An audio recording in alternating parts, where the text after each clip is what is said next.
सनम madam, मैं आपसे माफी मांगता हूँ। मुझे उस वक्त कुछ समझ नहीं आया। शायद आपको याद होगा मैंने आपसे कहा था आप सर्वेंट क्वार्टर में रहेंगे। जी कहा था। मैं माफी चाहता हूँ आपसे। इसके अलावा और क्या कर सकता हूँ? बस गलती की माफी ही मांग सकता हूँ मैं। आपको गलती करने की इतनी आदत हो गई है कि आपको लगता है आप सॉरी बोलेंगे और आपकी जान बच जाएगी, है ना? वैसे भी आपको आज तक सब माफ ही करते आए हैं।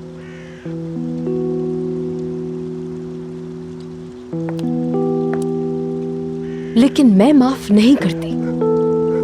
अगर आपने दोबारा गलती की तो इस बार आपको ही नहीं, आपकी पूरी फैमिली को घर से निकाल दूंगी मैं। जो कहा आपको समझ आ गया अच्छे से? ठीक है? हाँ, बाय द वे, आइंदा आप मेरे कमरे के कभी इर्द गिर्द नजर नहीं आएंगे, समझे?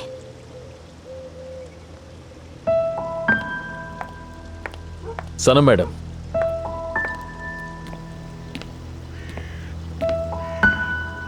मैं भी आप ही की तरह था। मेरे पास सब कुछ था, पैसा, ताकत, सब। बहुत गलतियां की हैं मैंने, लेकिन मैंने कभी भी जिंदगी में किसी को नीचा दिखाने के लिए इतनी कोशिश नहीं की। यहां तक कि अगर कोई पहले ही गिरा हुआ हो, उसे भी और गिराना मुनासिब नहीं समझा कभी।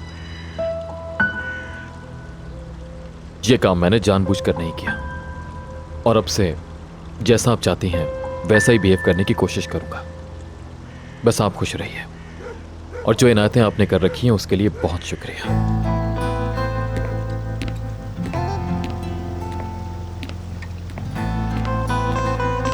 औजान, औजान मेरी बात सुनो बेटा, प्लीज एक मिनट रुको। औजान, क्या तुम्हें बिल्कुल शर्मिंदगी नहीं है? पागल हो गए हो क्या? दीवाने हो तुम? कैसे किसी लड़की के कमरे में घुस गए? ऐसे करता है क्या कोई अकल वाला? खुद एहसास नहीं हो रहा तुम्हें?